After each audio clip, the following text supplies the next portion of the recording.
Good evening. The North Las Vegas City Council welcomes each and every one of you to our City Council meeting this evening. If you wish to speak, please complete one of the blue cards located on the podium, and there's in the back behind. If you will go through the door, you'll notice there's some blue cards there. And if you do fill them out, if you'd write the item that you're interested in speaking with, hand it to the city clerk and she'll pass it up to us here. We ask when you do speak that you limit your comments to no more than 3 minutes, and if you can, avoid repetition. But once again, thank you for being here this evening with us.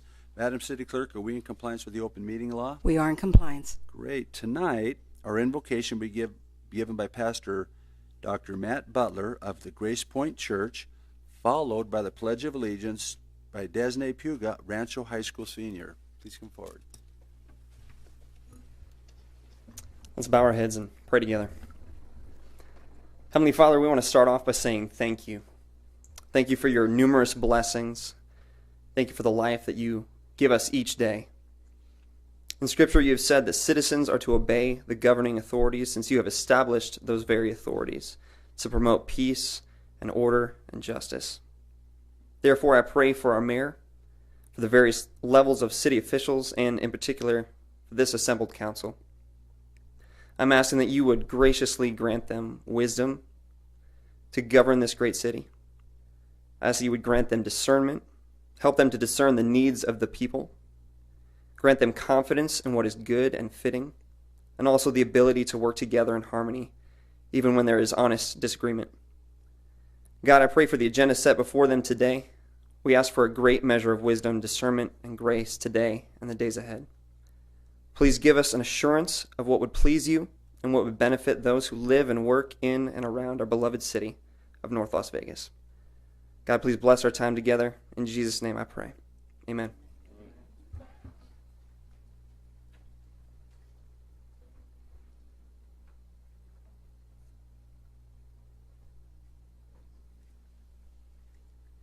Please repeat after me. I pledge of allegiance to the flag of the United States of America and to the republic for which it stands, one nation, under God, indivisible, with liberty and justice for all. Thank you very much, Matt. I will tell you, we are so fortunate to have your wonderful organization and the things that you do for our city. We recognize what a great relationship we have with your Grace Point Church, and we look forward to continuing that. But please send that back to your members of your congregation, okay? Yes, sir. Thank you. Thank you. This is the time set aside for public comment on posted agenda items. When I call your name, please come to the podium, state your name and address for the record, and limit your comments to 3 minutes. Do I have any at this time? Mr. Mayor, we have no cards. Great. We will move on then. Thank you very much. We have some presentations here tonight. Our first one is a presentation and recognize the winners of the Winter Art Festival. Councilman Barone. Cool. I guess we'll go down in front to hand these things out. All right.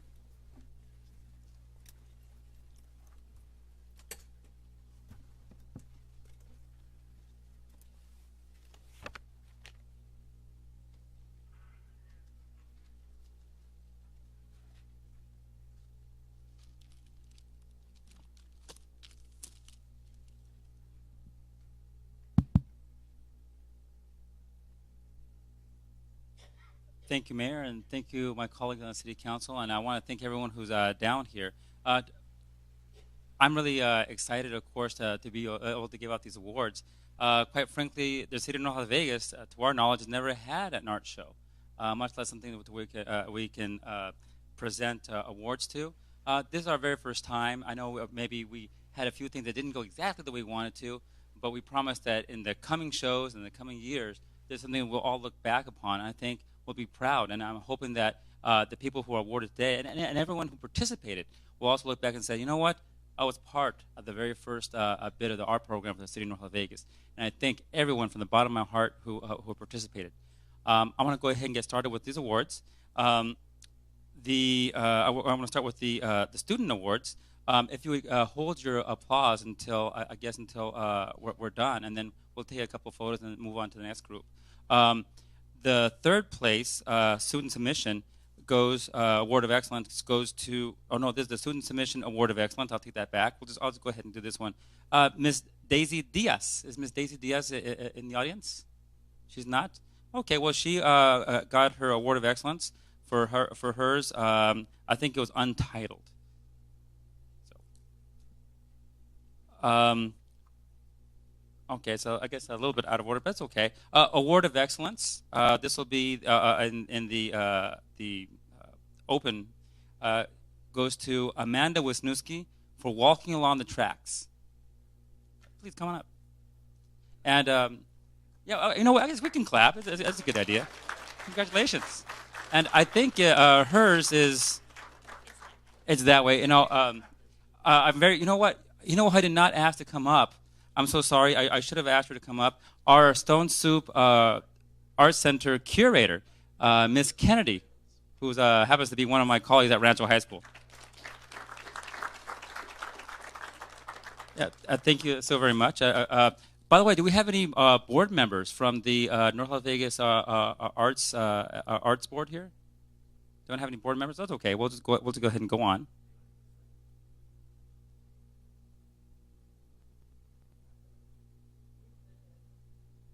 Well, he's doing that again. You know, I'm really happy that our staff with Ms. Kennedy took the time to go ahead and bring the artwork that's been out here for the last couple of weeks. And I want to really thank all of our artists for allowing us to have it down here.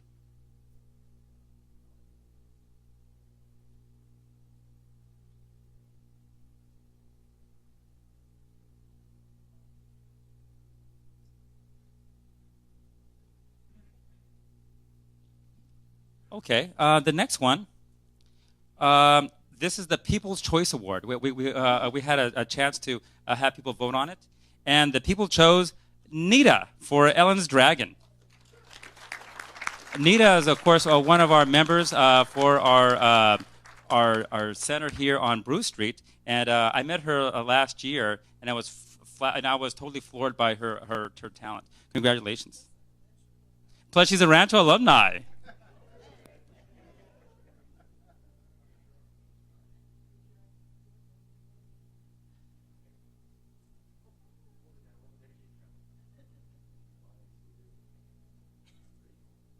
Can we get one with Ellen in it?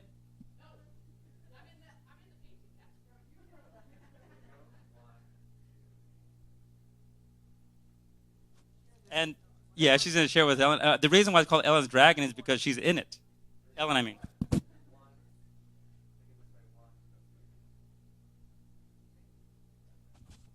All right.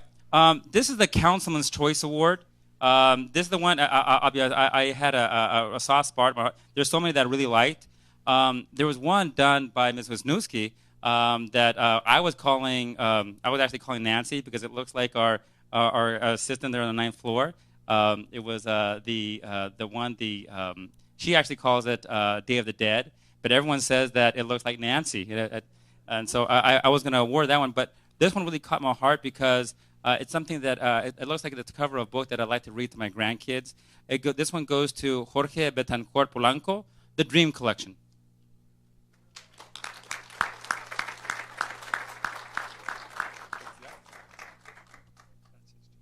This is yours too.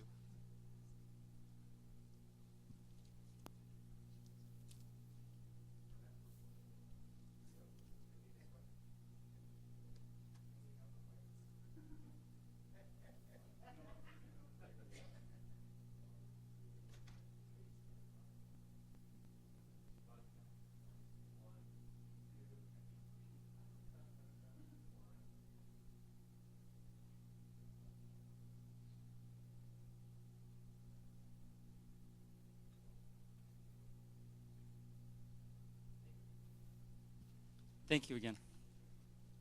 Okay. Now at this time, what we'll do is now I'll call the first, second, and third place winners. So I know time is a little bit of the essence. Let's go ahead and do the adults. We'll do the adults first then. Okay. Third place. This is one of my favorite ones. Was Raimundo Lovano for Red Boat. I think Raimundo was also one of our. You're also one of our members from our our art for the neighborhood recreation center, right? Fantastic. Thank you. Here's yours. Yeah, let's have all three of them come up. Second place is Mr. Victor Reyes for Many Faces.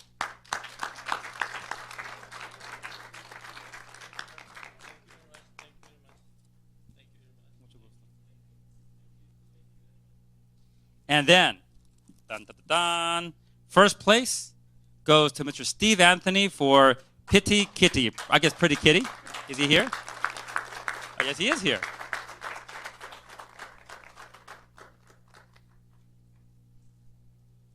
Congratulations. And handshake. Of course, I think one of my favorite ones, it was one of the smallest ones, there's one called Bubbles, which was amazing. Yeah.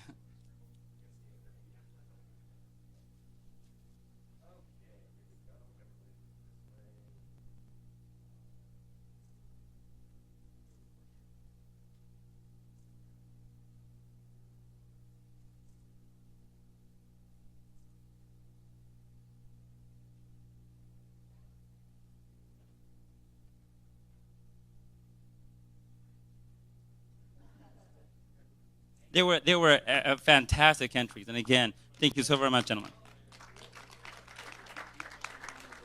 Yeah, participations. Okay, yeah, we'll go ahead and call out the people who participated.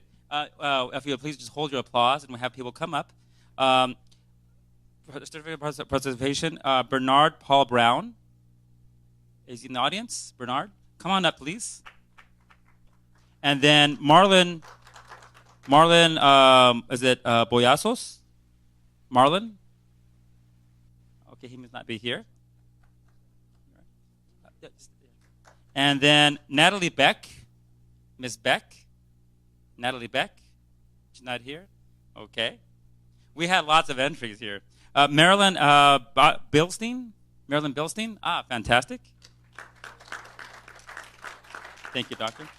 Giselle Saturain. Or Laterain. Giselle, is she here? Giselle's not here. Yeah, please. Yeah, just for a minute. Ronit Aharoni. Ronit, yeah, there we go. She did this one great wailing wall. It was fantastic. Barbara Schoenmakers. Is Barbara here? There she is.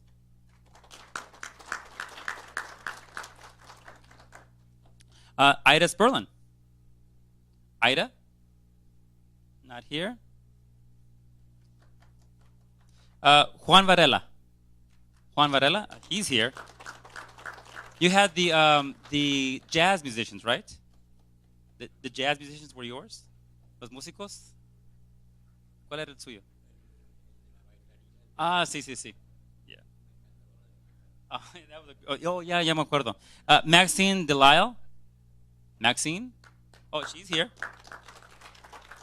And Rosa Kulba. Rosa. Is Rosa here? Oh, there she is. I think Rosa still has one of my signs, from when I was campaigning a couple years ago. I tell her I'm going to come and pick it up, but of course I never have. Congratulations, Rosa. Jasmine Vasquez. Jasmine. Is Jasmine here? No, Jasmine? Okay, just a couple more. Kathy Worley. Kathy Worley. Not here. Jean Manley. Jean Manley? No? I guess that's it. Well, hey, congratulations to all, and you're our first participants.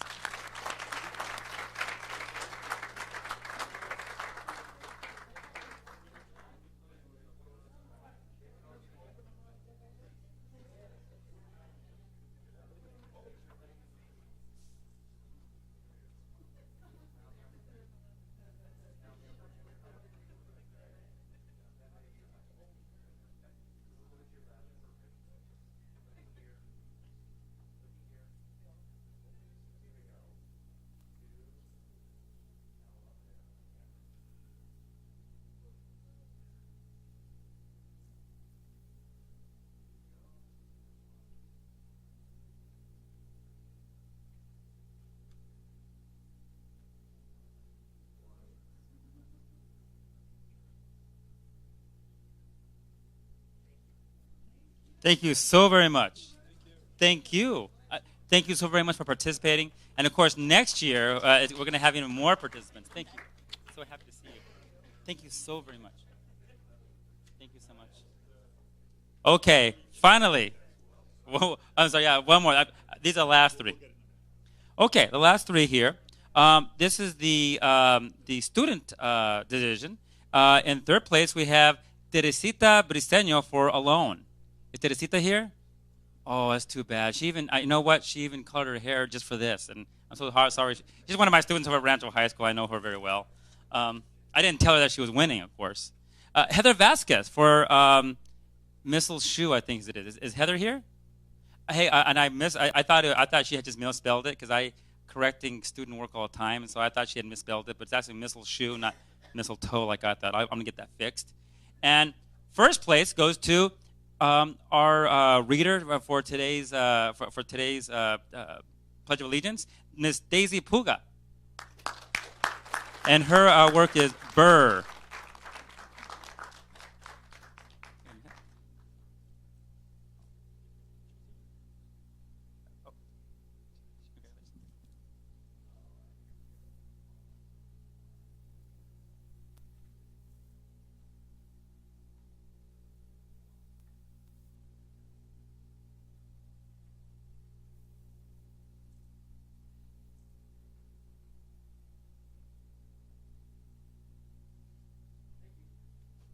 I know it took a long time, but thank you so very much. Yes.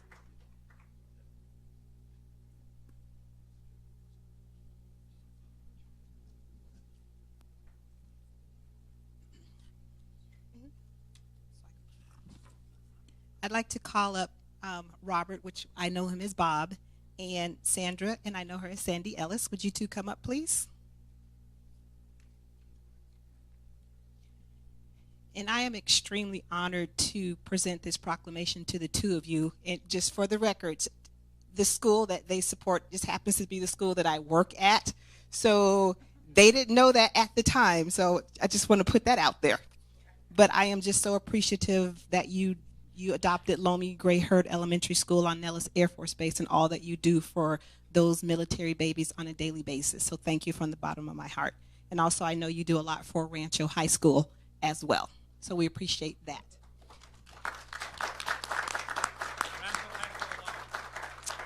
Rancho High School alum. Okay, so I'm just going to read this to you real quickly. So it says, whereas it is the policy and pleasure of the City of North Las Vegas to recognize special individuals in the community such as Robert and Sandra Ellis. Bob and Sandy Ellis have worked side by side to build their auto auction and towing business over 43 years and have earned a reputation for integrity and indomitable work ethic in that industry. Bob and Sandy were among the first to recognize an urgent need at Whitney Elementary School, which they adopted nearly 10 years ago. They provide hundreds of thousands of dollars for food and clothing for students at that school, many of whom are homeless. Bob and Sandy selected 4 other at-risk elementary schools, Robert Taylor, C.T. Sewell and Henderson, Lomi Herd on Nellis Air Force Base, and Ronaldo Martinez, all in North Las Vegas. Well, not all in North Las Vegas, but in North Las Vegas. This year, we will mark the 10th consecutive year Bob and Sandy will provide Christmas for every student in the target schools and 4 Lincoln County schools. Bob and Sandy and their friends, including Mayor Lee, have raised more than $10,000 in each of the past 2 years to support the Lomi Herd Accelerated Reading Program. Bob and Sandy have also donated hundreds of thousands of dollars to support Henderson Library District initiatives, the Basic High School Autism Program, Nevada Partners for Homeless Youth, UNLV Athletics, Rancho High School Homeless Students Program, the Boy Scouts of America, and College of Southern Nevada. Bob and Sandy have been recognized by the Henderson Chamber of Commerce with the first ever Spirit of Henderson Award, Nevada Newsmakers Outreach Lifetime Achievement Award, and by the Clark County School District Board of Trustees for their timely and impactful support of elementary schools in the country. So now for we, the City Council of the City of North Las Vegas, do hereby proclaim today, February 4th, as Bob and Sandy Ellis Day in North Las Vegas and urge all citizens to join us in congratulating them.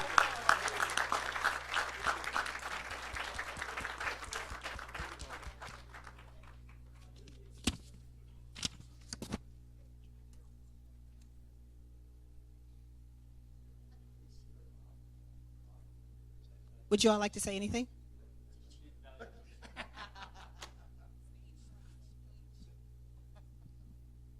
Well, this is quite an honor.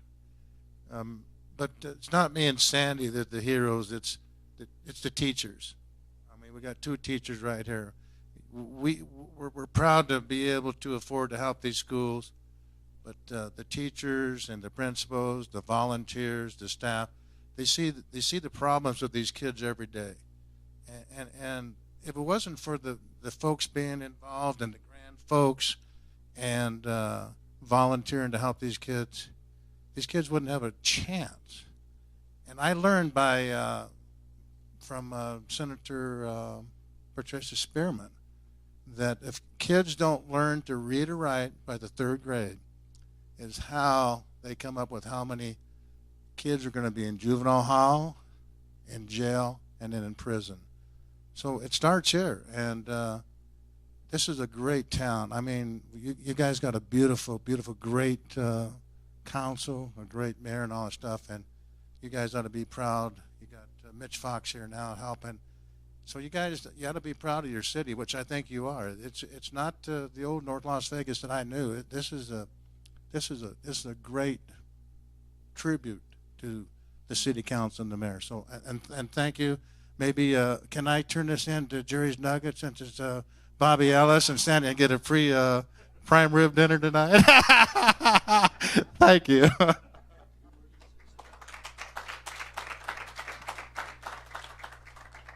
I guess I'd start off with the council. You know, I've been very fortunate in my life, Bobby. I also graduated Rancho in '73, and we were just the wonderful people that made up a great community. And I know that I don't exactly know where you live, but I knew the man that you were because we all were growing up with those kind of values.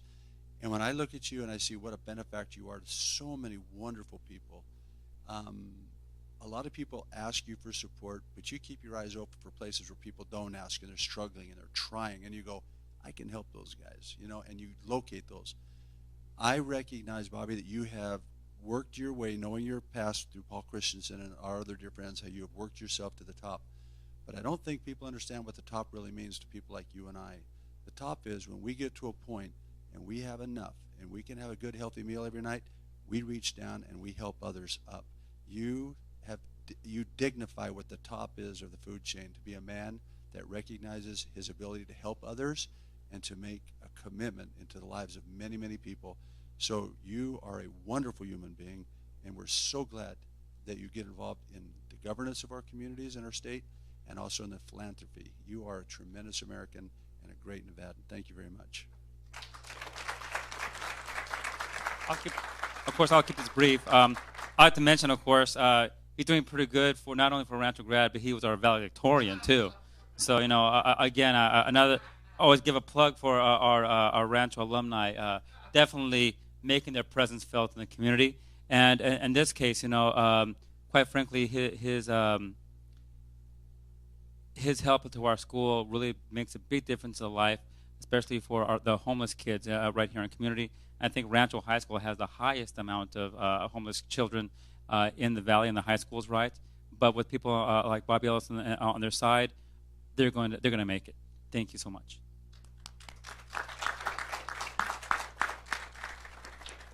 And again, I truly appreciate all you have done for our military families, because I service over 600 children whose parents deploy at any given minute at the drop of the dime.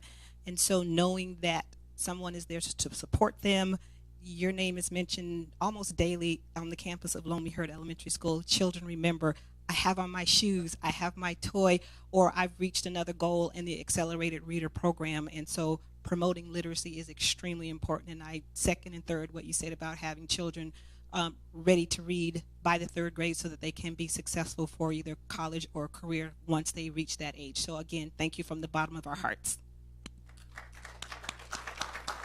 Just one more thing.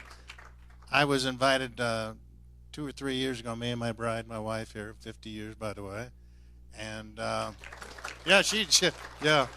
she needs the medal of valedictorian. But Senator Lee at the time got us a tour of Nellis Air Force Base. Lived here 60 some years and have never done it. And I never realized till then that there was elementary school at Nellis Air Force Base. It's the second oldest school in Clark County, and it's because of the mayor over there that we're involved, because we'd have never known. So I got to thank you, and the colonels out there, and the military. I love the military. I was never in it, but I take my hat off to anybody that's ever served, and they're just great people. They're down to earth. So thank you. Well, I'll just add, since I've been on the city council, there's not a month go by that I haven't heard your name mentioned with something, good, donations, helping, ever since I've been on. So I thank you. Thank you so much, you and your wife, for your generosity. There is no doubt in my mind that you are a shining example of what all of us should be. You are a role model for everyone in this room and everyone in the city of North Las Vegas, and thank you so much for all that you do for us.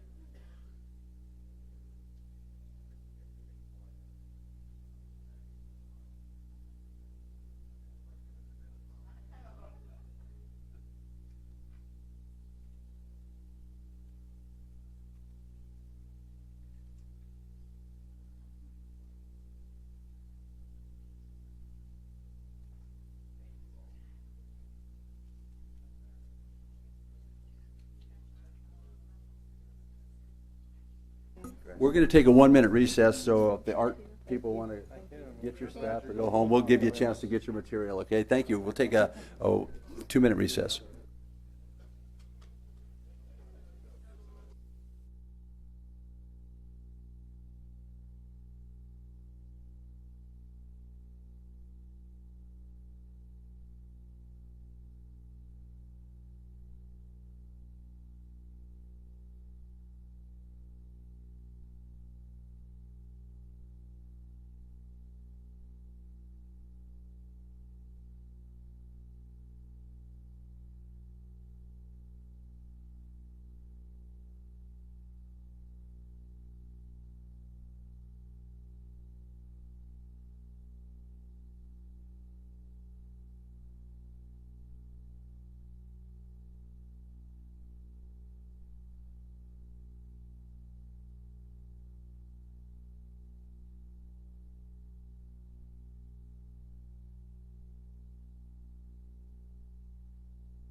We're going to go ahead and reconvene real quickly here.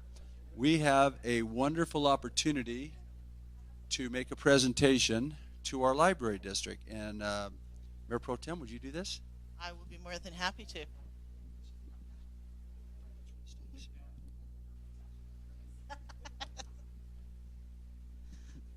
I have been very blessed to serve for many, many years as chairman of the Friends of the North Las Vegas Library District. And when Mayor Lee came on board as our new mayor, he looked at me and he said, we're going to start raising some money for the library. It has a lot of needs, and we're going to really work on it. And he did exactly what he said he was going to do. And he has helped us raise, I believe, close to, if not over, $100,000 for the library within the past 3, 4, 5 months, 6 months. Wow, $120,000. Included in that was the mayor's wonderful State of the City address just a few weeks ago at the end of January. And everyone who purchased a ticket to come to that event, a small portion of the proceeds were put aside to go to a nonprofit organization, and the mayor selected the Friends of the North Las Vegas Library District to receive those funds. And so Forrest Lewis is our executive director for the City of North Las Vegas Library District. And on behalf of the North Las Vegas City Council, these are the funds presented to you and the Library District from the State of the City.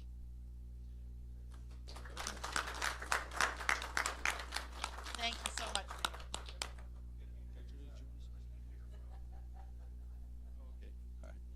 Let's.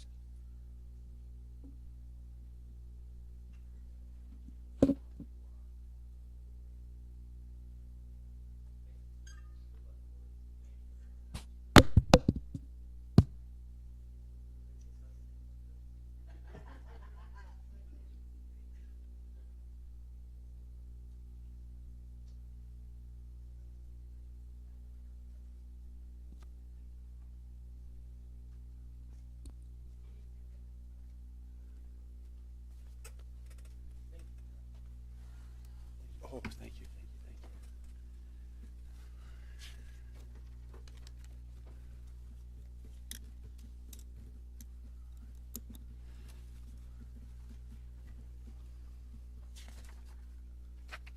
Council, who'd have thought we'd had so much culture in our community and so much interest in our libraries? We are definitely on the way back. We have great people participating in our community, and we've got a great city staff that's working forward to bring these resources back to full order. I thank you very much also. Madam City Clerk, we want to please begin with the agenda. Yes, approval of the regular City Council meeting agenda of February 4th, 2015 for possible action. Good evening, Mayor and Council. We have one change to tonight's agenda. Staff has recommended item number 3 on the public hearing to be withdrawn without prejudice. With that change, the recommendation is for approval as amended. Great. Council, any comments or questions? If not, on the approval of this item, I'll take a motion as amended. Move to. Please cast your vote. Okay.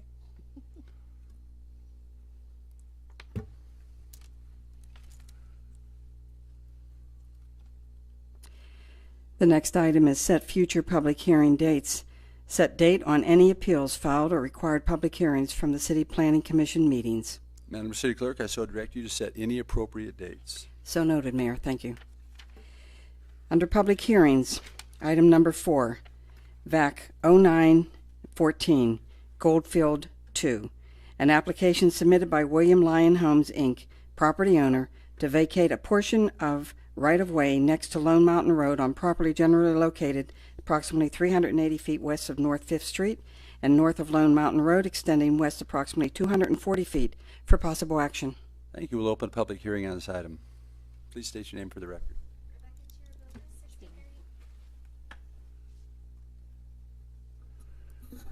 Thank you. Rebecca Chiriboga, 6030 South Jones, representing the applicant. We actually agree with all of staff conditions. I'm happy to answer any questions. This was just a cleanup item on our project. Great. Is there anyone wishing to speak on this agenda item? Seeing none, we will close the public hearing. Council, do you have any comments or questions on the approval of this item? If not, the chair will take a motion. Move to approve. Please cast your vote. Thank you. Next item under consent agenda. Matters listed on the consent agenda are considered routine and may be approved by a single motion. However, any consent item may be moved to the business portion of the agenda for discussion at the request of any council member. Council, any comments or questions on the consent agenda? If not, I'll take a motion to accept. Move to approve. Please cast your vote.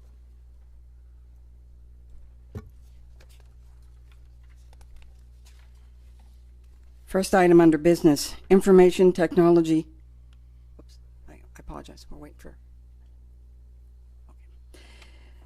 Okay. Under business, information technology purchase agreement with Data Specialties Incorporated in the total amount of $820,243, plus required taxes, shipping, and travel expenses for procurement of design, build, and purchase, install equipment for the retrofit and expansion of the Justice Facility backup server room for possible action. Great, thank you. We're very nice. It's very nice to have a presentation. Director Adair, please proceed. Thank you, Mayor and Council.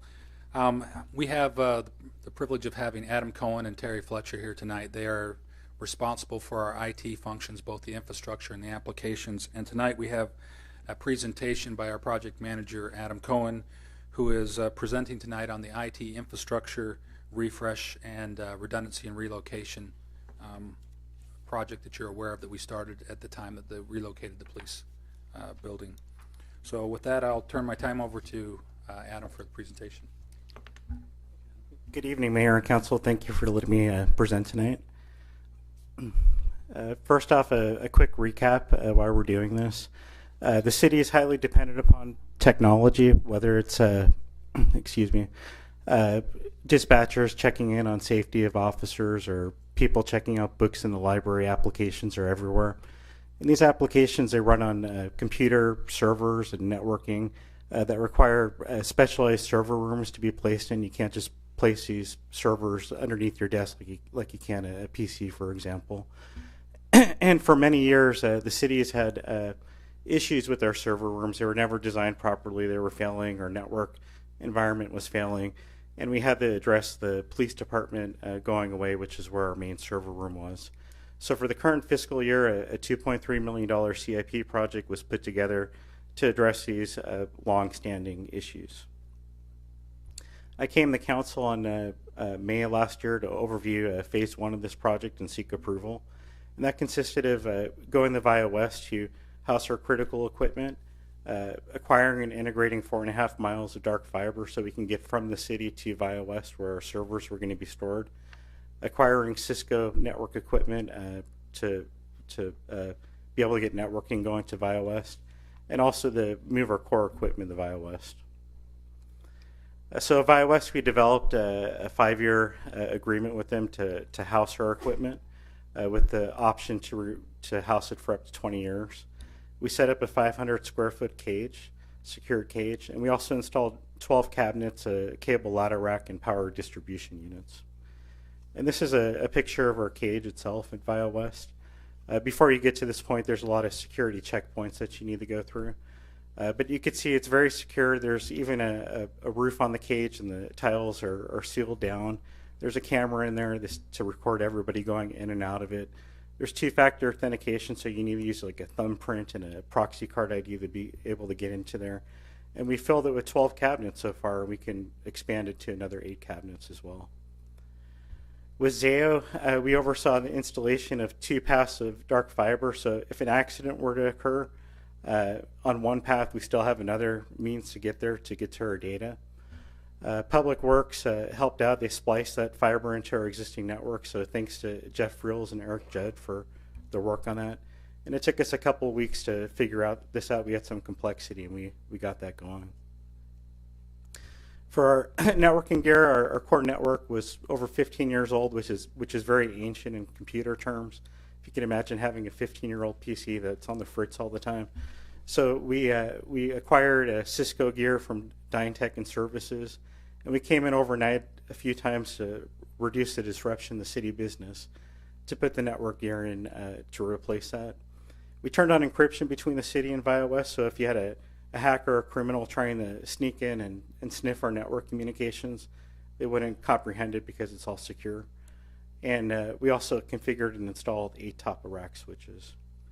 And they give you an idea what these look like. On the left-hand side is an example of one of our large core network switches that runs a lot of the city's communications on it. And on the right hand, you see a couple of our top-of-rack switches that we put in place. And over Christmas, I put a picture of Santa Claus here, but probably the staff would go for the Grinch more because we worked the week of Christmas on this. We developed a project plan. It took us several weeks, if not months, to do that and do preparation. We contracted Dell Move Services. We had to use them because Dell equipment, when you move it, it needs to be certified by them. But they work like clockwork. They did an excellent job in moving and helping us move the equipment.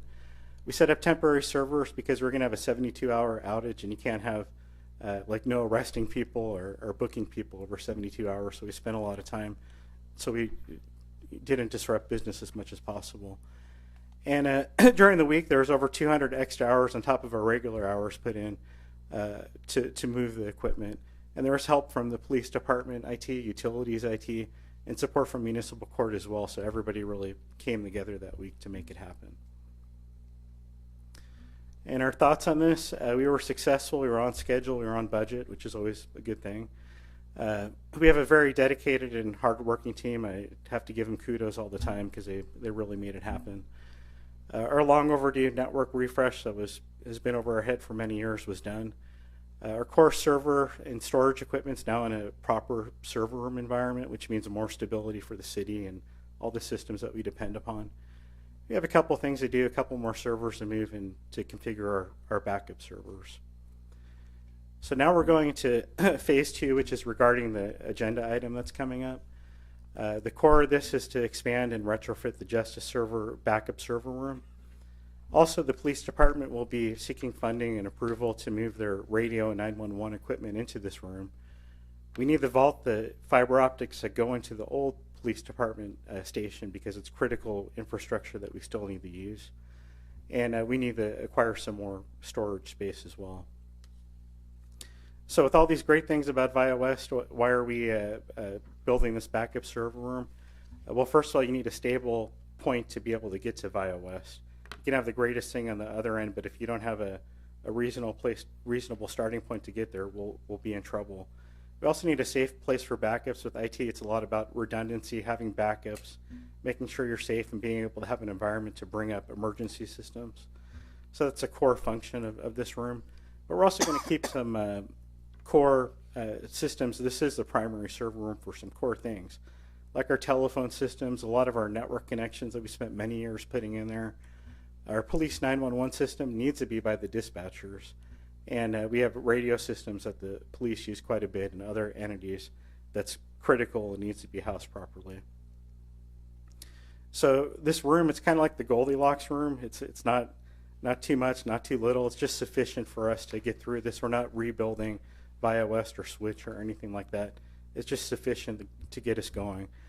The current room is 250 square foot, almost a closet over there. And we're going to rip out the wall and expand it into the adjacent room to bring it up to 750 square foot. It's designed for 10 years of growth, hopefully longer than that. And we're buying equipment. We're trying to be frugal with our spending, and we're just equipping it for 5 years of growth. And then over time, if we need to buy more cabinets or another air conditioner at a much lower cost than this whole project, we'll be able to expand that area. And I'm not going to go over this list, but it is a costly item, but there's a lot included. There's 5 air conditioners and the various delivery systems involved with that, electrical work, plugging into a generator, UPS, design, building, construction, you name it. And we spent a lot of time analyzing the design. We had third parties look at it. We got multiple competitive bids on the equipment to make sure that we're getting a good value for the money that we're asking to spend here. Current status, so we've been working on the design last year and we completed it, the conceptual design in November. We're asking for approval of the design, build, and equipment agreement with DSI for $820,243, plus travel and freight and taxes as well. If approved, we need to begin this as soon as possible so that we can vacate the Old South Area Command by July 1st. And we're also, if approved, we're going to be asking for help from Public Works to expedite plans approval because this is going to be in a compressed timeline. Thank you. Great. That was very informational. Interestingly, a year and a half ago, it was Hope, and the chief and I got together and was able to work with the hospital, and that started this whole complex thing of data and FBI and storage and all this kind of stuff. You guys have done fantastic. I would like to make one thing. I'm not interested in July 1st because from that point forth, we have to pay rent on that building. We're hoping you can get out.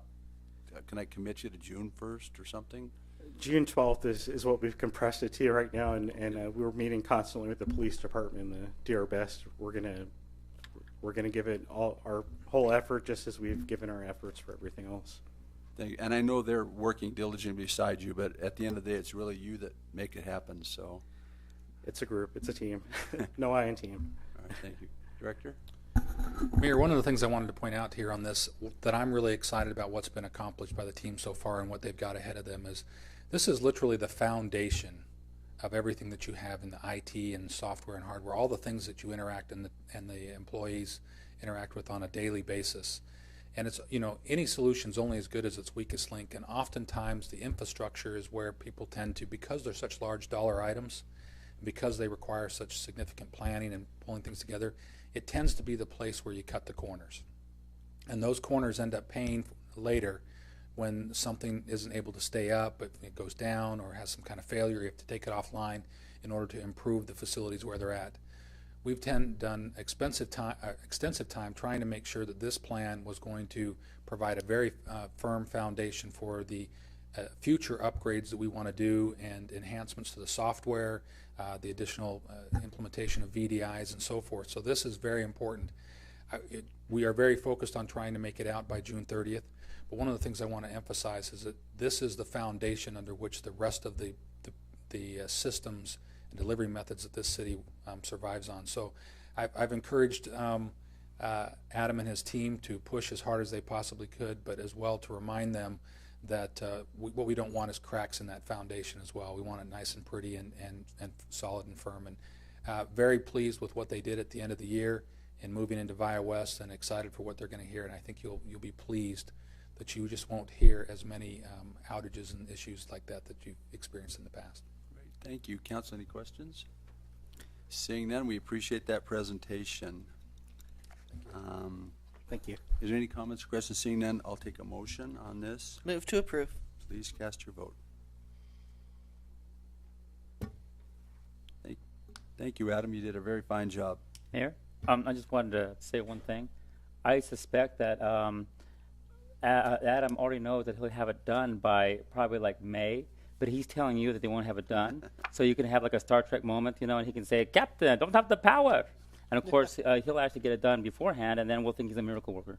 I love it. I just want to make sure the police department has enough time after you get out to continue moving their stuff out. So that'll be great. Item number 11.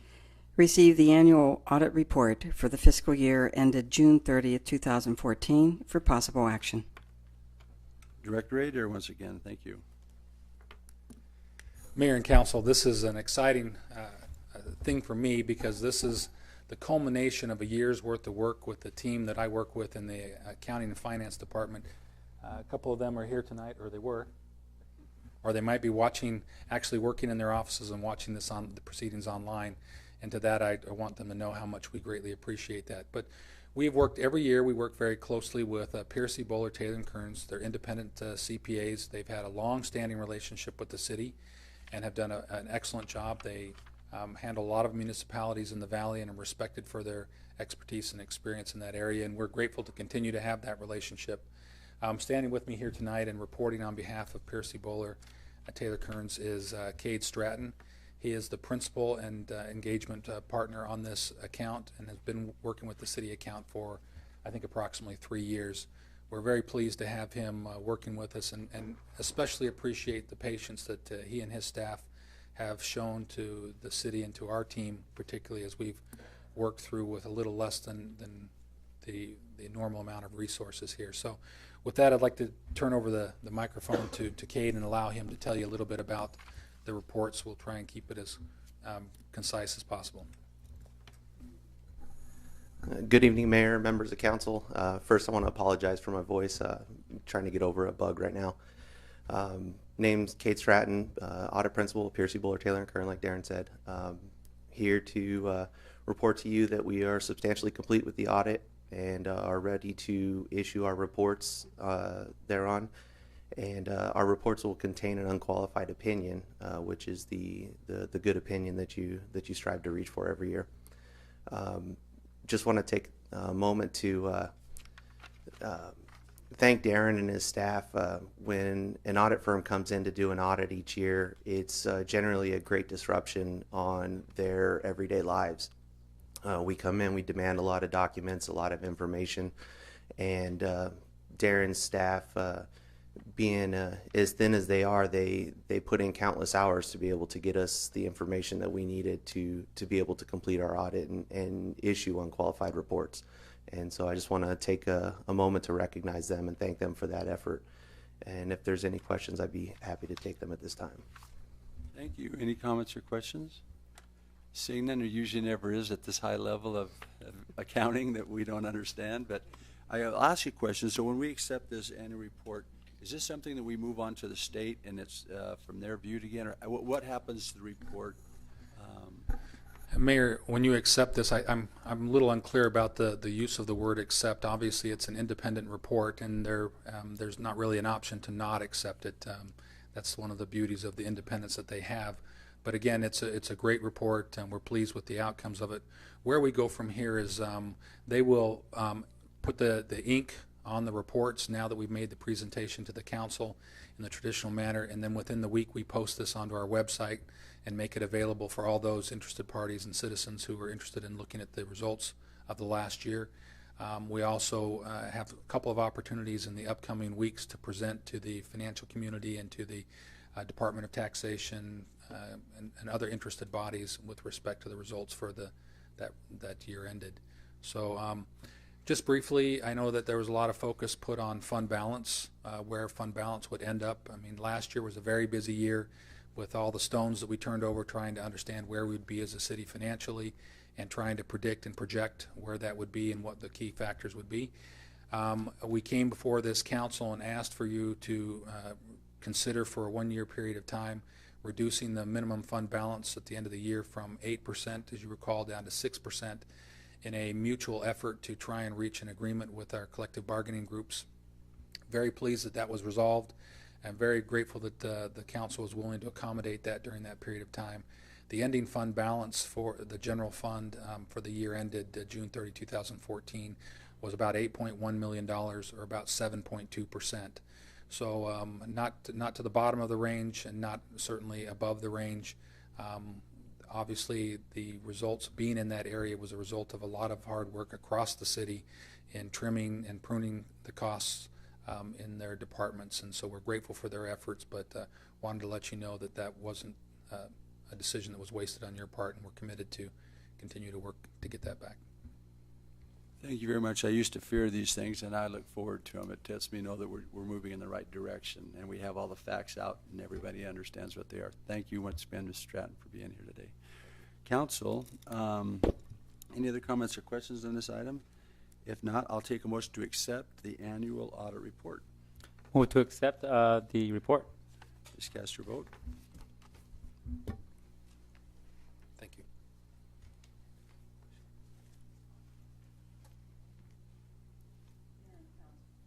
Mayor and Council, items number 12 through 14 are associated, so I would like to read them together, please. Interlocal agreement and authorization for shared funding with the County of Clark and the cities of Las Vegas, Henderson, Boulder City of the Regional Homeless Coordination and Inclement Weather Shelter in the amount of $65,643.49 to be allocated from the General Fund for the Regional Homeless Activities.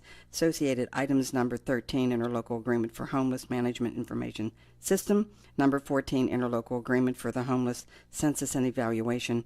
This was for possible action. Item number 13, Interlocal Agreement and authorization for shared funding with the County of Clark and the cities of Las Vegas, Henderson, and Boulder City of the Homeless Management Information System in the amount of $24,194.36 to be allocated from the General Fund for the Homeless Management Information System. Associated items number 12, interlocal agreement with regional homeless activities. Number 14, interlocal agreement for the homeless census and evaluation for possible action.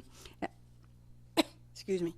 And item number 14, interlocal agreement and authorization for shared funding with the County of Clark and the cities of Las Vegas, Henderson, and Boulder City of the homeless census and evaluation in the amount of $2,513.39 to be allocated from the General Fund for the Homeless Census and Evaluation.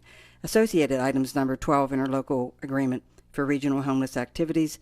Number 13, interlocal agreement for homeless management information system for possible action.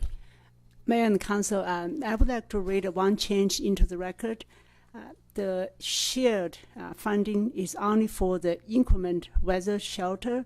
It does not include the regional homeless coordination.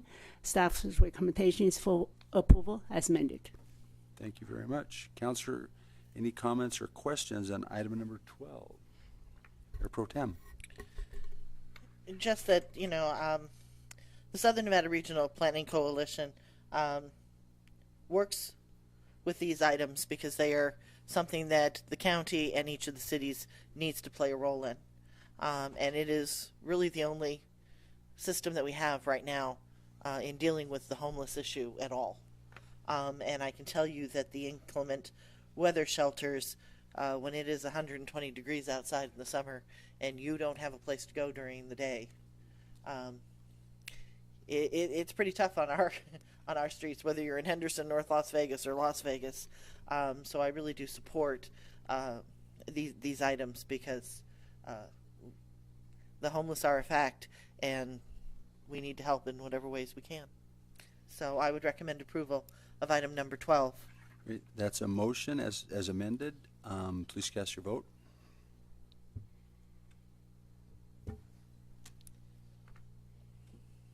Item number 13. Council, any comments or questions on this item?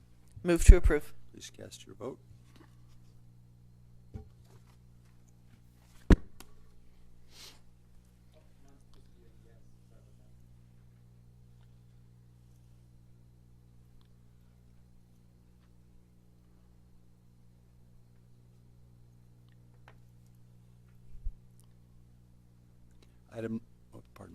Item number 14. Council, any comments or questions on this item? Move to approve. Please cast your vote.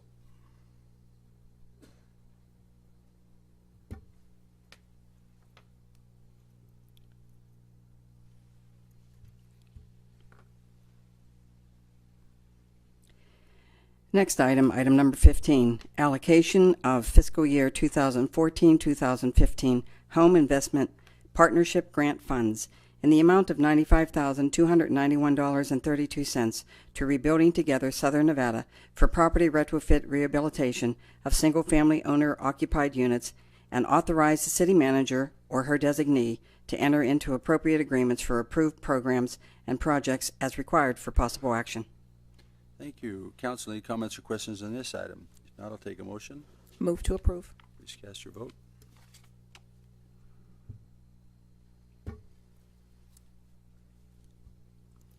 Item number 16, agreement to use local government contract with Salt Lake Wholesale Sports in an amount not to exceed $100,000 per fiscal year, using the competitive bidding exception per NRS 332, Local Government Purchasing Act, for the purchase of various types of ammunition for the police department for possible action. Great. Councilor, any comments or questions on this item? Move to approve. Please cast your vote. Oh, sorry. Sorry. Jumped the gun. Ordinances, introduction only. There is no public comment for these items, and no action will be taken by the council at this meeting. If you wish to speak on any of these items, please attend the meeting where the final action will be determined and submit a blue card to the clerk.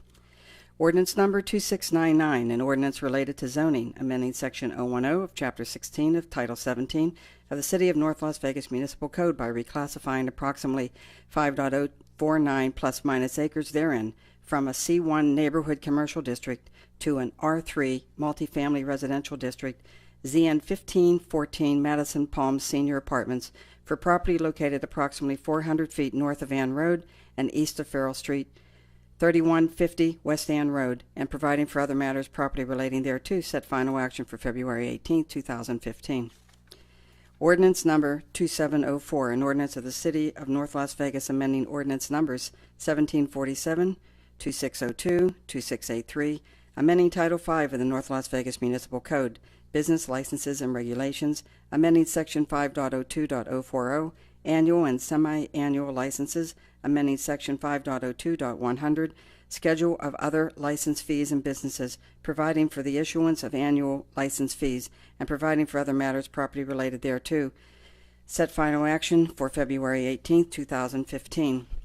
Ordinance number 2705, an ordinance related to zoning amending Section 010 of Chapter 16 of Title 17 of the City of North Las Vegas Municipal Code by reclassifying approximately .52 plus minus acres therein from an RE Ranch Estates District to a CP Professional Office Commercial District, ZN 0115, Brigham Young Academy, for property located at 4100 North Decatur Boulevard, and providing for other matters properly relating thereto. Set final action for February 18, 2015.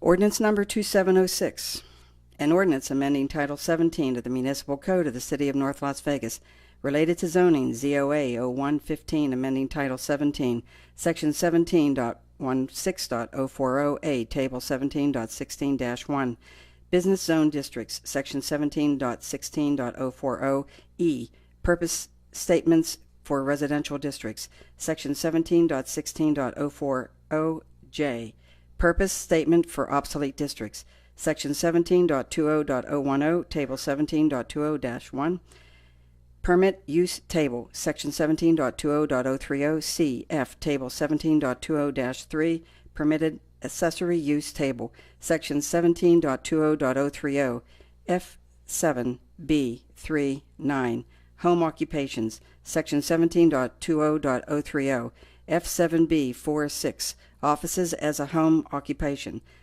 Section 17.24.010, A, Table 17.24.010-1, Lot Area, Lot Width, Density Requirements for Residential Zone Districts, Section 17.24.010A, Table 17.24.010-2, Building Setback and Height Requirements for Residential Zone Districts, Section 17.24.010C, Table 17.24.010-5, Lot Area, Lot Width, and Density Requirements for the RA Zone Subdistricts, Section 17.24.010E, Table 17.24.010-9, Permitted Encroachments in Residential Districts and RA Subdistricts, Section 17.24.020C, Table 17.24.020-2, Residential Open Space Requirements, Section 17.24.020C3A, Minimum Dimensions, Section 17.24.040C2,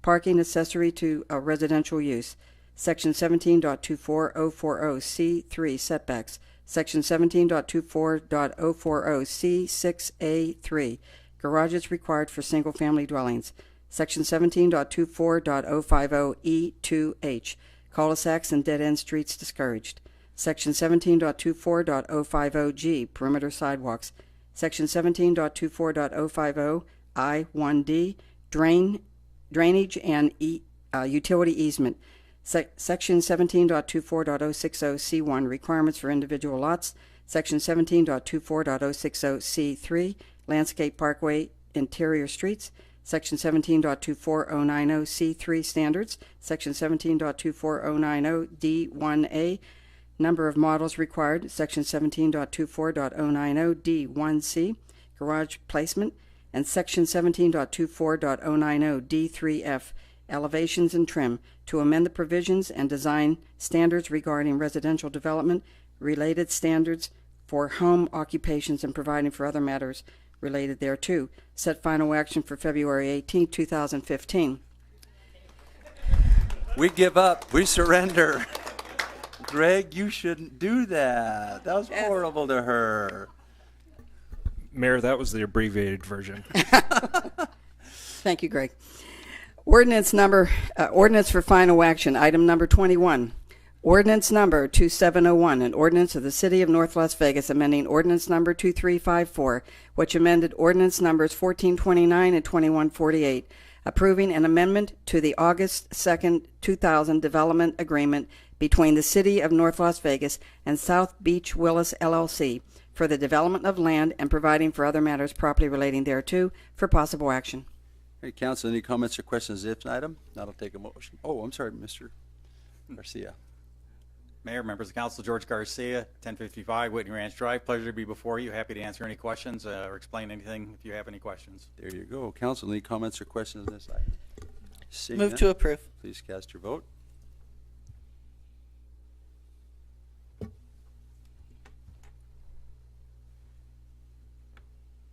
Thank you very much, George. Thank you. Item number 22, appointment.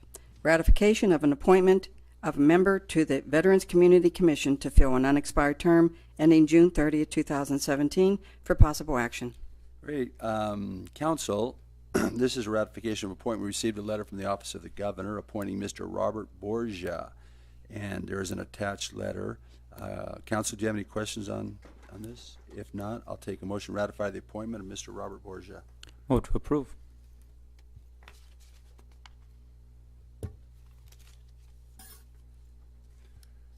City Manager, do you have anything you'd like to report? Yes, Mayor and Council, we have two items to report tonight. The first is a radio update by Communications Director Mitch Fox regarding the State of City event.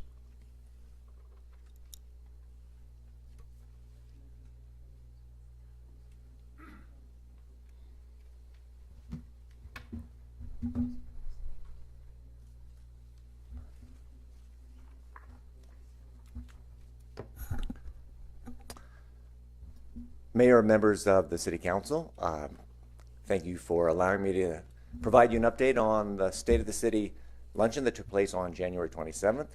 It was a big success. I just want to give you a brief update and play the video that was well received by everyone there, everyone that saw it. But before I get into my presentation, I would like to take time, if I may, just to thank the city staff that helped put this together. People don't recognize the fact that it's a massive event that takes months and months of planning, from the ticket taking and the promotion and the setup and the testing of drones. I can go on down the line. It was a massive effort, and I would like to read their names if I could.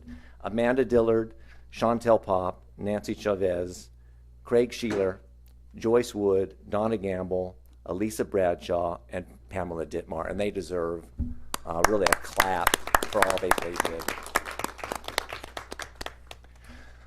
Okay, briefly, and I do mean briefly, these are statistics from prior State of the City events. As you can tell, starting in 2011, we had 514 attendees. 2012, we had 582. It gradually crept up each year. In 2013, we had 592 attendees. 2014, last year, 600 attendees. And then, I feel like we should have a drum roll, but thank you, Councilwoman. 735 attendees for 2015. It was extremely well attended. There were a lot of people that showed up that we didn't anticipate, and I think we actually ran out of seats, which is a good problem to have. So we're looking at expanding next year and perhaps putting down some tables and chairs and accommodating lots of people. Texas Station was great to work with, by the way, I might add that. On the next one, media coverage, something that I monitor. 2 stories, one of which was a column in the Review Journal, a Las Vegas Sun, 8 News Now, Fox 5 News, 13 Action News, and Mundo Fox all covered the event. And I know the mayor will be quite interested in the next slide. Jane Ann Morrison was a topic of the mayor's speech because she had set the bar, established some performance standards during the last year's State of the City address, and the mayor mentioned her.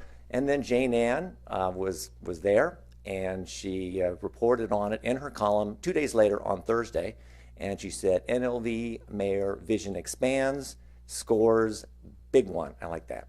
Scores big one for the city. So that was extremely positive. One other thing, and I'm not going to go over every single list here, but just so you know, this is an enormous amount of television broadcasts. I want to thank Cox Cable for providing the equipment and the airtime. I'm not going to read them all, but you can see Cox Channel 96 and their HD channel 1096. Those are the broadcast times that they'd offered us in addition to the production and staff they provided at Texas Station. In addition to that, KCLV Channel 2, our friends at the City of Las Vegas, had those 4 broadcasts. So it's been tremendous, a tremendous broadcast in terms of television. I might also add that the State of the City is available on our city's YouTube page. And just so you think that maybe YouTube is just limited to folks that love the internet, we've had lots of traffic on our YouTube page just recently in the past few months. We've noticed that there's been 500 different individuals that have been watching city council meetings only on our YouTube channel. This does not include all the cable offerings that Cox and the City of Las Vegas have provided. And they've watched a total, this is amazing to me, of 96 hours of city council meetings. Can anybody here match that? I don't think so. So it's tremendous, and that's just on the internet on our YouTube channel. As you know, that's probably one of the best parts of the whole address was $3,000 was raised for Friends of the North Las Vegas Library District. And before I play the video, one thing that I might add, and before I take your questions, I remember the mayor had come to me and said, Mitch, did you know that Councilman Wade Wagner can sing? And he could probably sing the national anthem. And I said, Wade who? And I did not know that Councilman Wagner sang actually so well. And so a lot of the comments that I heard was, who knew that he could sing so well? So I think you deserve an applause for the great job that you did singing the national anthem. And I can represent you, 10%, whatever we can rearrange. I'll do it for 9. It was a great event. So with that, Barbara, if you'd care to roll the video, let's watch the video. Just a second. So once again, we did spend a lot of time working on this video. We were pleased the way that it came out. The council all participated in it. And thank you for your contribution to it.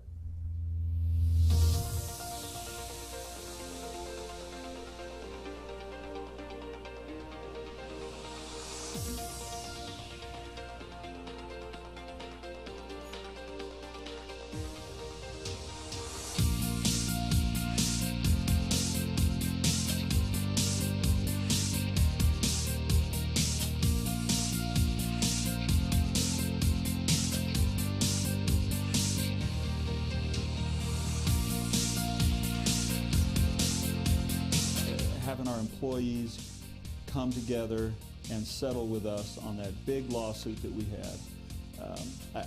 I do think that was probably the biggest accomplishment we did this year, staying out of receivership, keeping the city viable, balancing our budget. I think that was the biggest accomplishment here in North Las Vegas this year.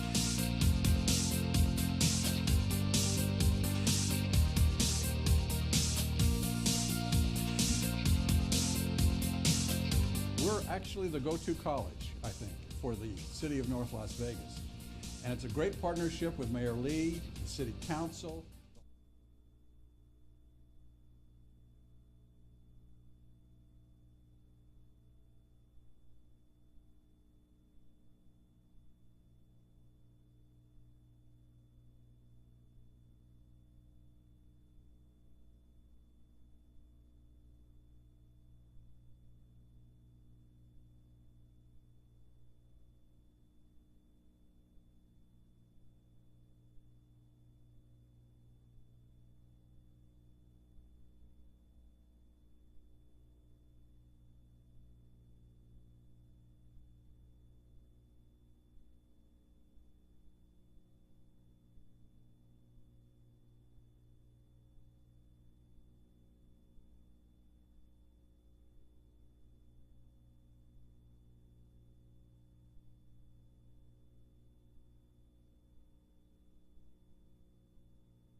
customer service. And we've been tweaking both of those areas for the last year. And I think the three programs I wanted to discuss tonight is really going to we're going to get our biggest bang for our buck. The first thing I want to talk about is a new customer service callback program. One of our biggest complaints that we've always received, you may not get too many along these lines, but we get a lot of them, and that is that we only had 15 lines coming into the city for customer service. When those 15 lines are busy, it takes 2.5 minutes of a customer listening on the phone to various options they have before they get a voice message that says, "I'm sorry, all lines are busy, please call back." And if they do that 2 or 3 times, we have a very angry customer on our hands. So what we have done here, and we've actually implemented the program in a soft opening on January 14th, was established a new callback program, whereas those customers will still listen to those first 2.5 minutes to give them their options, because a lot of people will hang up at that point and go online or whatever else they have to do. But the final message is not "please call back" anymore. It's press 1 if you would like us to call you back. And it has been very successful so far. We've had a lot of good comments on this. We actually, over the first, we implemented it on January 14th, and over the first 9 days of actual use, we had 3,350 callbacks versus 2,065 calls that were actually answered by a live person when they called. I have a chart here I'd like to show. Barb, how does this thing? Okay.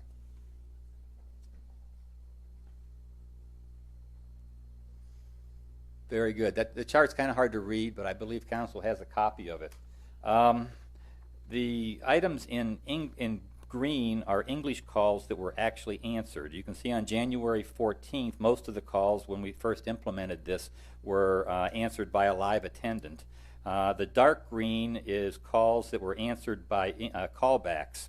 Blue are Spanish calls answered, and the red is Spanish callbacks. Well, you can see here we really didn't implement the Spanish callbacks until January 27th. But you can also see here that, the trend showing that on the 14th we had over 400 callbacks. I'm sorry, 100, but then that jumped up on the 21st to over 500 callbacks, and on the 26th, which was a Monday, our busiest day, nearly 600 callbacks. The program basically has eliminated the frustration of not being able to get through to a customer service specialist. And our goal is just that. There's no excuse for not getting a call. I will say that when you go into the callback system, like on a Monday, we've had over 100 people in that queue waiting for a callback. That our longest wait times were like 1 hour and 50 minutes. But the more enterprising people would actually be calling, say, on their home phone, but leaving their cell phone as a callback number, or even their office line as a callback number, and they would get the callback an hour or so later and take care of business. So we're very happy and excited about that program. The second item I'd like to talk about is our new Pay Near Me program. This is a new option that we're going to be offering for our customers to pay their bill. If they want to make a cash payment, they'll be able to make that payment at any 7-Eleven store, any Family Dollar store, or any Ace Express cash checking store.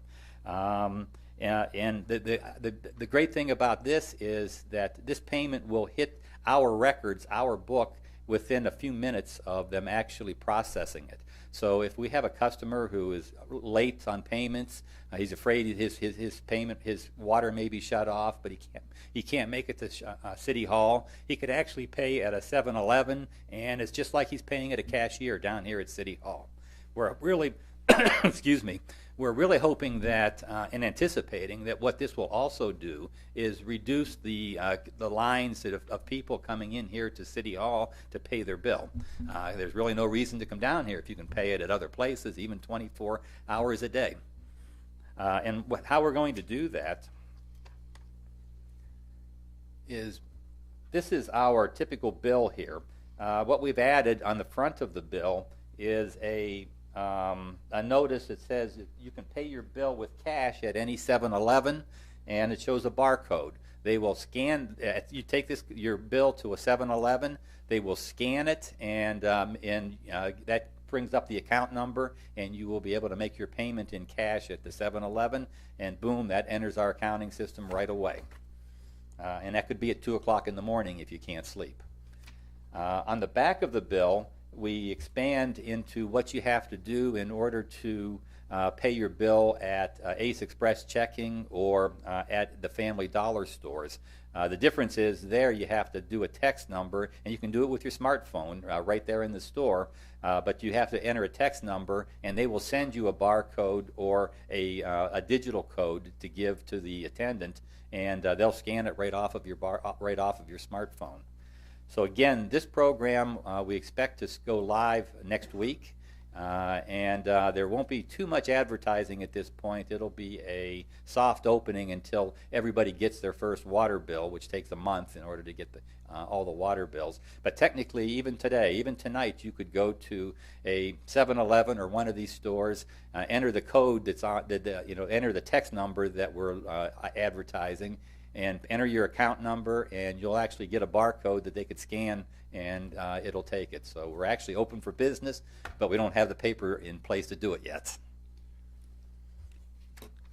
Director, are we the only city doing this? Because I've not heard. Are we just catching up, or are we pioneering this, or what is the status with the 7-Eleven and that? Mayor, we will be the first to pay water bills in the valley using Pay Near Me. Pay Near Me has been around a while, and they do have other clients out of state, but nothing here in Nevada. Will there be, after the soft opening, better signage that they'll put up on the window? Hey, you can. Yes, in fact, representatives from Pay Near Me will actually be down here in our cashier area with pamphlets and brochures and passing them out to residents that are paying their bill, letting them know, hey, there's another option that you could use. Thank you, Director. This is really cool. I appreciate that. Council, any other comments or questions? Mr. Duvall, I'll tell you what, that's really impressive. I'm always struck by the efficiencies you find, and I'll tell you what, our faith in you and your team has definitely paid off. Just one last question. I hope that the Pay Near Me, they'll have some Spanish literature to put out. I didn't see too much of it on that bill yet, but I'm hoping that, Councilman, here's samples of the Pay Near Me advertisements. We haven't sent them up to our PIO for approval yet, but one of them is Spanish. So yes, sir, we will have both. You're the man. Mm-hmm. Thank you. Actually, when we did our tests on paying at 7-Eleven, we got a real nice receipt that they also gave us a coupon for 2 donuts for $1. So there's some other advantages there too. And one final option for paying that we're going to be implementing soon is a new outdoor kiosk, which will be a 24/7 kiosk, and that's going to be out in our visitors parking lot. We were almost ready to cut a purchase order to purchase this when another vendor came up, and we actually felt that it warranted further investigation. So we're probably 30 to 60 days away from placing an order on this, but it'll be right outside the side entrance to City Hall, 24/7, and again, it hits our payment system right away. And I've got to tell you, those kiosks are so nice. I've used the indoor ones, and it makes life so much easier. You don't have to stand in line. It takes about 3 seconds to get it done.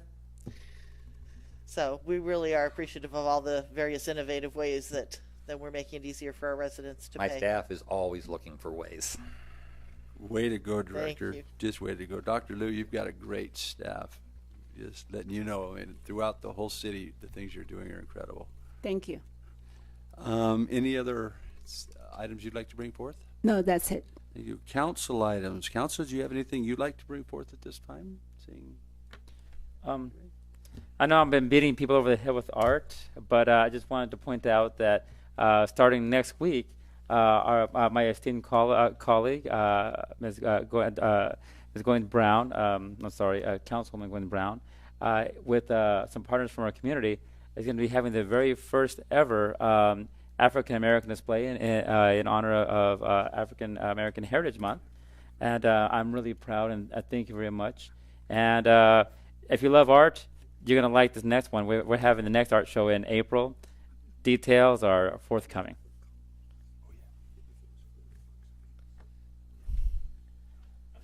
No, you're not. Tell them your news. Am I missing something? I don't know. Well, I'll tell them then. Okay. They announced last night that our own Councilman Barone is going to be honored by the Clark County Democratic Party for all of his hard work, for being the first Hispanic councilman in the city of North Las Vegas, and for all of his other efforts, and I think it's well deserved. Thank you. Thank you very much. Any council, any other side? You guys caught up this side? Thank you very much. We will now move on to past council items to public forum. At this point in time, this time has been set aside for the public to come forth. When I call your name, please come to the podium, state your name and address for the record. Dick Moyer, would you please come up?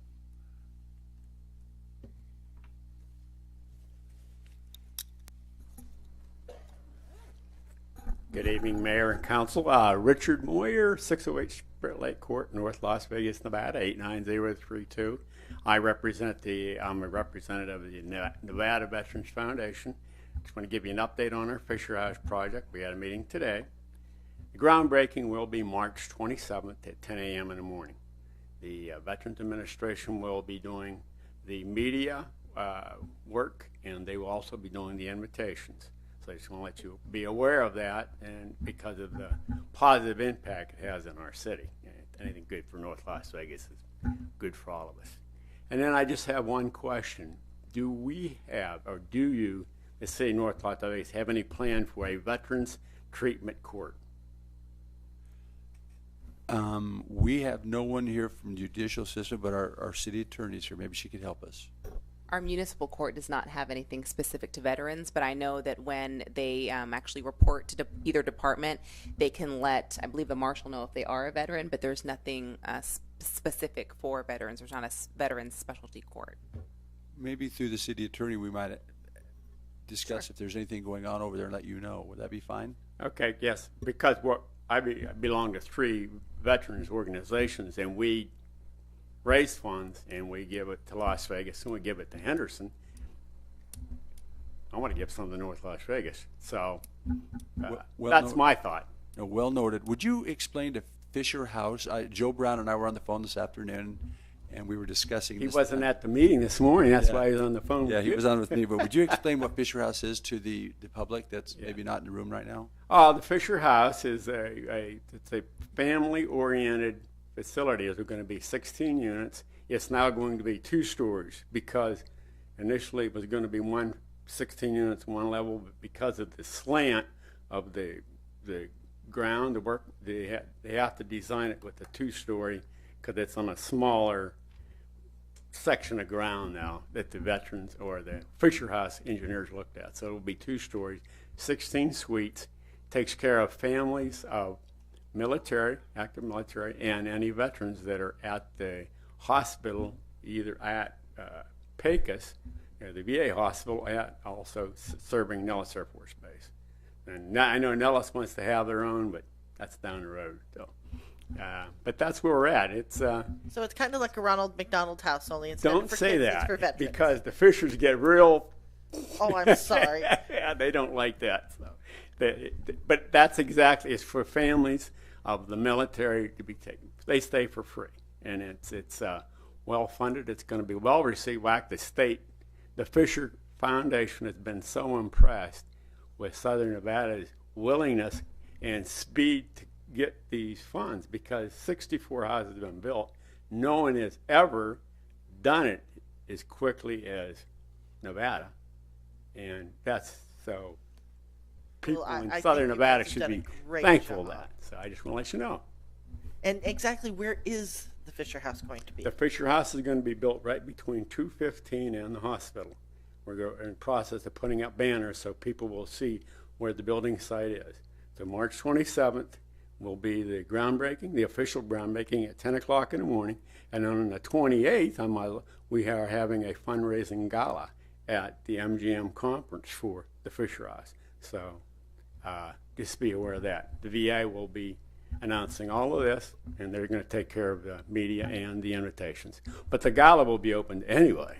So, Mr. Moore, I think the important thing here is recognized is with Mr. Brown and your organization, this has been money that's been raised in the community. I think you raised well over $3 million Yes. to build this. Is that not correct? It's a $6 million facility, and we have basically raised our 50%. Yeah. And probably shouldn't be loud, but no community has ever raised their 50%.